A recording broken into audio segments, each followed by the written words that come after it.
여러분 안녕하십니까? 성경 라이브 방송 시간입니다. 우리 오늘 같이 나눌 내용은 요한복음 4장 24절의 말씀을 가지고 모임의 중요성에 관해서 같이 교제를 나누겠습니다. 제가 말씀 봉독할게요. 하나님은 영이시니 예배하는 자가 신령과 진정으로 예배할지니라. 아멘. 하나님을 믿는 우리는 예배를 드리는 것이 무슨 목적일까요? 우리가 서로 하나님을 알아가기 위해서 모이고 우리 하나님의 말씀을 듣고 서로 교제 나누면서 우리 하나님과 가까워지기 위한 것입니다. 우리 하나님께서도요, 믿는 사람들이 함께 모여서 기도하고 힘든 부분을 서로 털어놓고 서로 위로하면서 하나님 앞으로 나아가는 그런 삶의 모습을 가진 신앙인이 되시기를 원하십니다. 그런데 우리는 언제부턴가 우리 하나님을 믿는 사람끼리 모여서 말씀을 나누는 것을 피하는 사람도 많습니다. 심지어 원수를 대하듯 하면서 말입니다. 서로 대화를 나누려 하지 않고 서로 교제를 나누려 하지 않고 서로 은혜를 나누려 하지 않습니다.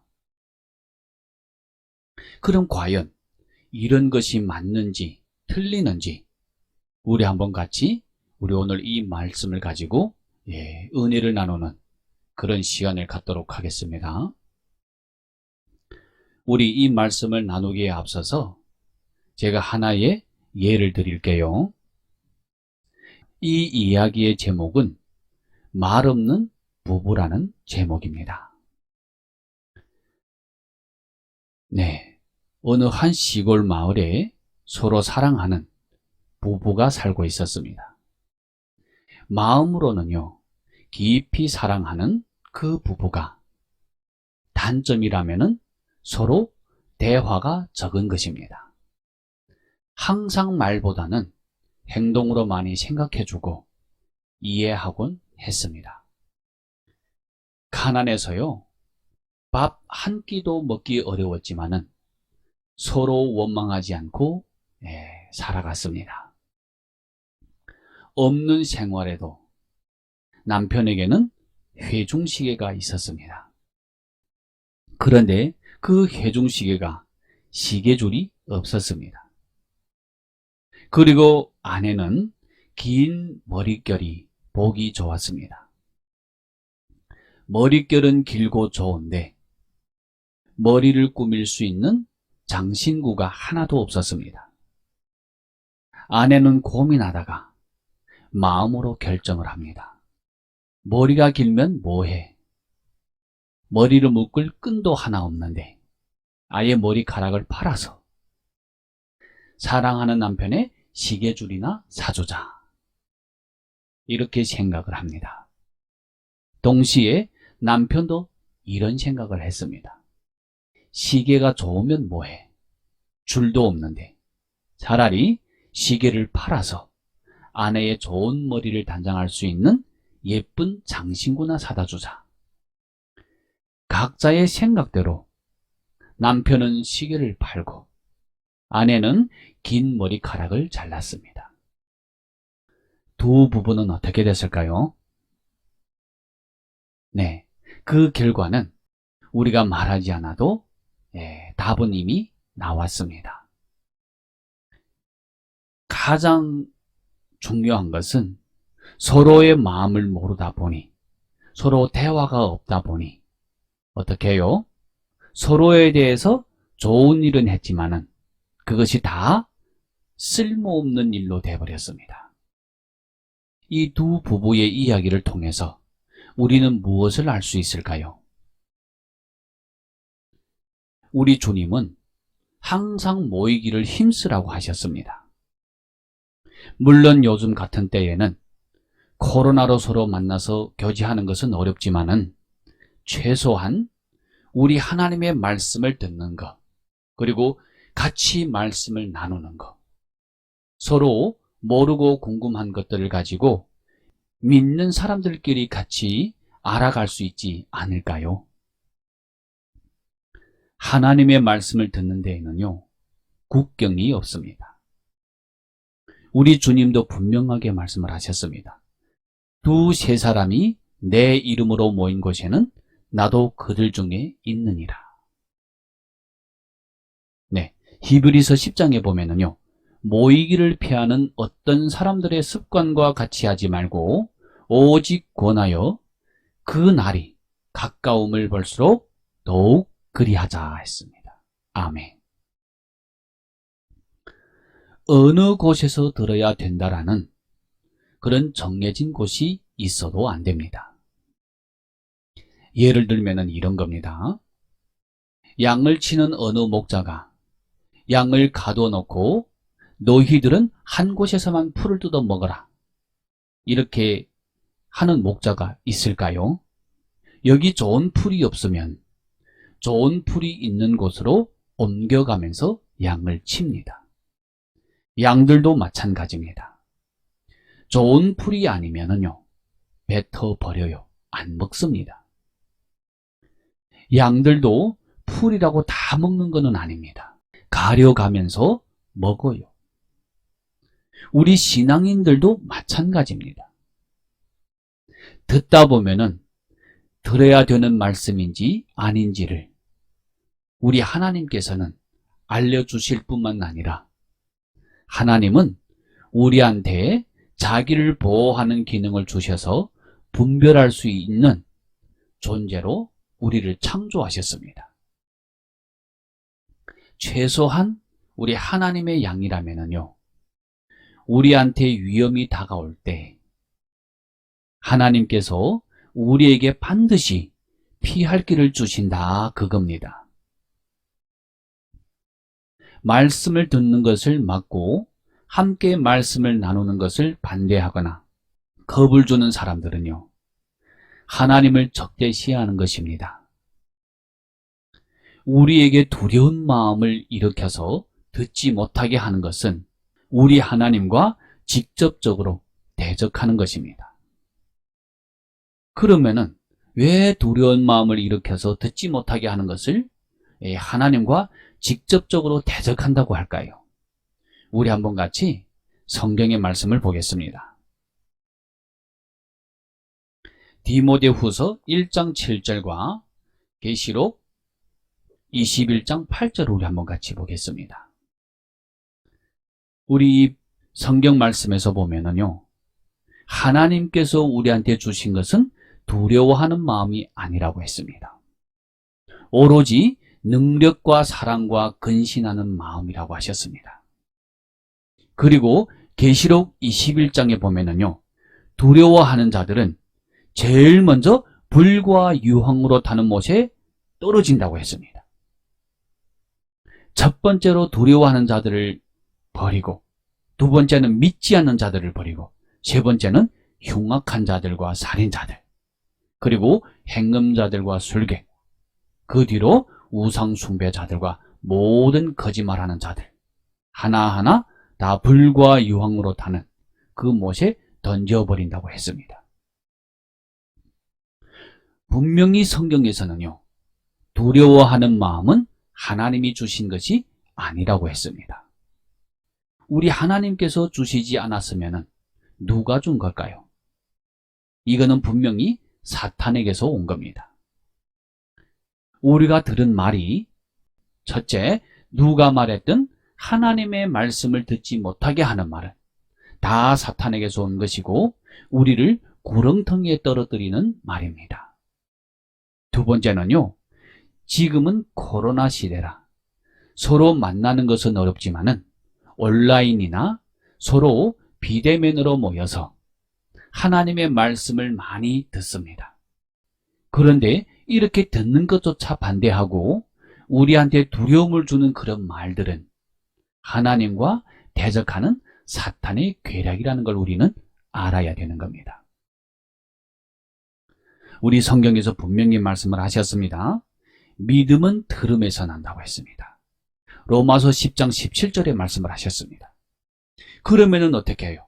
우리가 이런 일 가운데서 하나님께 항상 기도하면서 우리의 믿음을 서로 같이 나누면서 서로 의지하고 은혜를 나누면서 가야 되는 겁니다.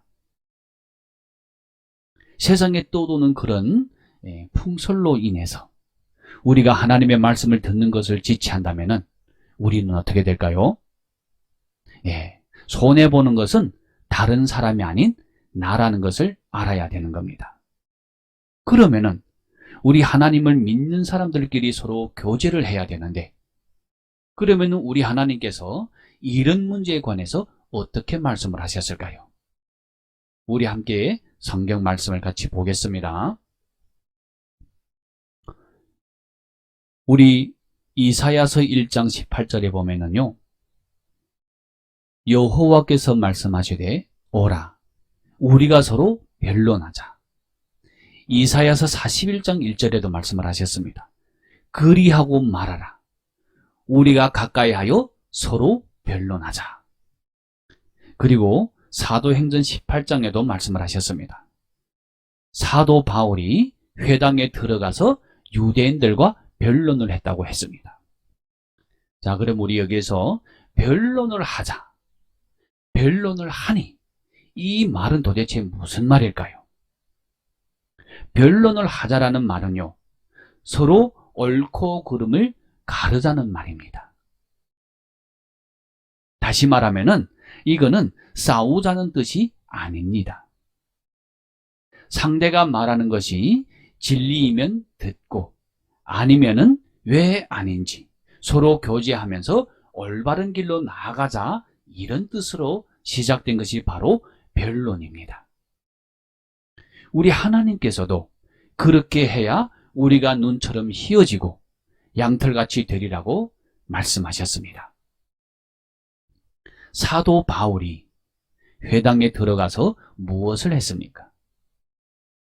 유대인들과 싸우러 간 것이 아니라 우리 예수님이 왜 우리의 구세주인지 서로 대화하고 서로 풀려고 간 것입니다. 그런데 유대인들은 어떻게 했어요?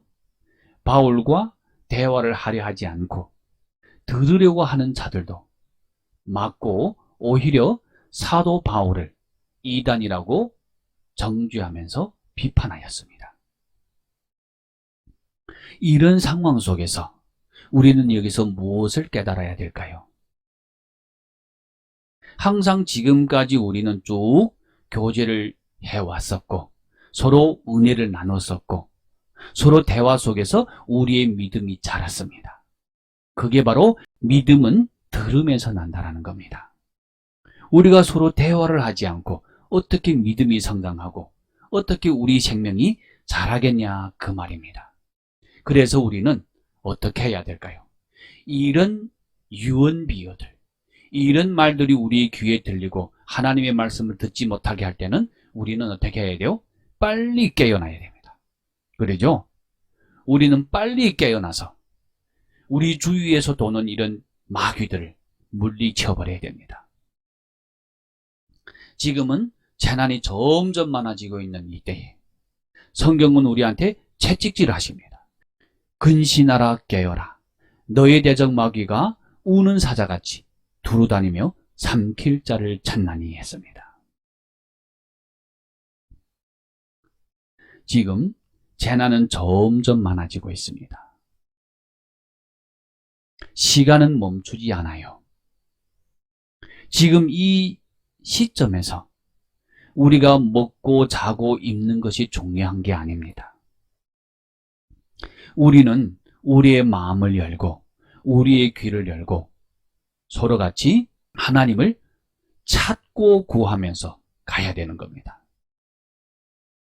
시간은요, 한 번 놓치면은 오지 않습니다. 그리고 또 세상에는요, 후회약은 없습니다. 그럼 우리는 어떻게 해야 될까요? 우리 주님이 하신 말씀이 있습니다. 구하고 찾고 두드리라고 했습니다. 이것이 우리 주님께서 우리가 하나님을 만날 수 있는, 그리고 우리가 서로 하나님과 가까워질 수 있는 세 가지 원칙입니다. 그 세 가지 원칙이 뭘까요? 바로 첫째는 구하라, 두 번째는 찾으라, 세 번째는 두드리랍니다. 그런데 우리 서로 대화하기 싫어하고 서로 교제하기 싫어하고 내 것만 내 것이라고 붙잡고 있으면 될까요? 절대로 안 됩니다. 우리 금방 성경에서 보셨던 것과 마찬가지로 두려워하는 마음을 가져서는 절대로 안 됩니다. 그리고 우리 성경 히브리서 13장에 보면은요, 형제 사랑하기를 계속하고 손님 대접하기를 잊지 말라고 하셨습니다. 그러면은요, 부지 중에 천사들을 대접한 이들이 있었다라고 성경에서 우리한테 가르쳐 주십니다. 이 형제를 사랑하라는 것은요, 사람을 정해놓고 사랑하라는 말이 아닙니다. 그렇다고 또 아무나 길 가던 사람을 붙잡고 사랑하라는 말도 아닙니다.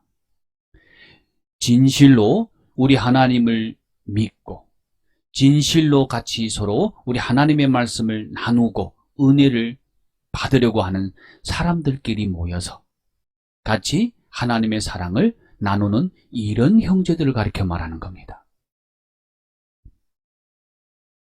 우리 예를 들면은요, 아브라함은요, 세 사람을 접대해서 백세의 아들 이삭을 얻었습니다. 이거는 성경을 보신 분들은 누구나 다 아시는 부분입니다. 롯은요, 천사들을 접대하여 맞이해서 소돔 고모라 성에서 구원을 얻게 됐습니다. 그리고 우리 신약 성경에서 보면은요, 이탈리아의 군대의 백부장이라고 하는 고넬료가 베드로를 대접하여서 결국에는 예수님의 구원을 받았습니다. 우리가 이런 것을 봤을 때에는 사람을 만나는 것을 두려워하고 우리 하나님의 말씀을 교제 나누는 것을 두려워하는 이런 사람들은 우리 하나님의 칭찬을 받을 수 있을까요? 받을 수가 없습니다. 우리 여기서 가장 좋은 예를 하나 들게요. 우리 성경 요한복음 4장에 보면은요, 사마리아 여인이 나옵니다. 사마리아 여인도 예수님과 대화 속에서 서로 말씀을 교제하는 속에서 예수님이 바로 우리가 기다리던 메시아라는 것을 알아봤습니다. 만약에 서로 대화 나누기를 꺼리고 서로 교제하기를 꺼린다면은 사마리아 여인이 우리 메시아를 만났을까요? 절대로 만날 수가 없습니다. 우리 여기서 반드시 알아야 될 문제가 하나가 있습니다. 그것이 뭘까요? 하나님의 하시는 일, 우리 사람의 생각, 하나님의 가시는 길, 우리가 가는 길은 엄연히 다르다고 하셨습니다. 하나님은요, 우리의 요구에 따라 할 리가 없습니다. 우리 하나님께서는 자신의 선택과 계획이 있는 겁니다. 그런데 우리가 우리의 생각을 가지고 다른 사람의 말을 듣고 서로 하나님의 말씀을 같이 나누기를 꺼려 한다면 아까도 말씀드렸지만은 가장 크게 손해보는 것은 다른 사람이 아닌 나 자신이라는 겁니다. 여기에 이런 이야기가 하나가 있습니다. 어느 날 아버지와 아들이 당나귀를 시장에 내다 팔기 위해서 시골길을 따라서 몰고 가고 있었습니다. 그들은 곧 우물에서 물을 깃고 있던 그 사람들이 곁을 지나게 되었습니다. 그 사람들이 어떻게 말했냐면은 저걸 봐. 당나귀는 편히 걷도록 두고 먼지 속에서 저 두 사람이 터벅터벅 걸래. 참 어리석은 사람들이야. 아버지께서 이 말을 듣고 아들을 당나귀에 태웠어요. 그런데 얼마 가지 못해서 몇 명의 노인들과 마주쳤습니다. 또 그 중에 노인이 말씀을 하십니다. 이걸 봐. 요즘 젊은이들은 노인들을 조금도 소중하게 여기지 않아. 아버지가 저렇게 불쌍하게도 곁에서 걷고 있는데 아들 녀석은 당나귀를 타고 가네. 이 말을 들은 아버지는요, 아들을 당나귀에서 내리도록 한 다음 자기 자신이 당나귀에 올라탔습니다. 얼마 후에 그들 부자는요, 어린 아이를 품에 안은 부인네 셋을 만났습니다. 그 중에 또 한 부인네가 말을 합니다. 어쩌면 저렇게 어린 소년을 걷게 하고 자기 혼자만이 저렇게 왕처럼 당당하게 당나귀를 타고 갈 수가 있지? 이 말을 들은 아버지는요, 아들을 안장에다 태우고 마을을 향해서 타고 갔습니다. 그들 부자간이 당나귀를 타고 가는 그런 모습을 본 또 몇몇 젊은이들이 이번엔 그 부자를 세워놓고 말했습니다. 둘이 당나귀를 타고 가는 것보다 당신 부자 둘이 당나귀를 들고 가는 것이 더 어울리는 것 같다라고 조롱을 했습니다. 그래서 아버지와 아들은 당나귀에서 내려 당나귀를 밧줄로 단단히 묶은 다음에 장대에 붙잡아 매달았습니다. 그리고 둘이서 당나귀를 장대에 메고 가는데 만나는 사람마다 큰 소리로 웃는 것이었습니다. 그들 두 부자간이 어떤 다리에 도착을 했을 때 당나귀는 갑자기 발길질하기 시작했고 밧줄을 끊고 강속에 떨어져서 빠져 죽고 말았습니다. 늙은 아버지는요, 할 수 없이 아들을 데리고 집으로 돌아오면서 마음속으로 생각했습니다. 모든 사람의 비유를 맞추려고 하다가 결국 누구의 비유도 맞추지는 못한다. 결국 손해는 나만 보았구나. 우리가 이 이야기를 통해서 우리 요즘 세상에 보면은요, 남을 위한답시고 다른 사람의 인생에 끼어드는 사람이 참 많습니다. 나는 친구니까, 우리는 한 교회 다니니까, 나는 목회자니까 라는 이런 이유로 다른 사람의 인생에 끼어들어서 왈가왈부하는 겁니다. 사람이다 보니 이런저런 소리를 들으면 어떻게 돼요? 흔들리기 마련입니다. 어느 누구도 이런 순간에 우리 하나님의 말씀으로 해결하려고 하지 않습니다. 각자의 살아온 환경, 처한 그런 상황에 따라 모든 것이 다릅니다. 이 모든 것을 헤쳐나갈 수 있는 유일한 방법은 누구의 말을 듣는 것이 아니라 하나님의 말씀을 기준으로 해야 합니다.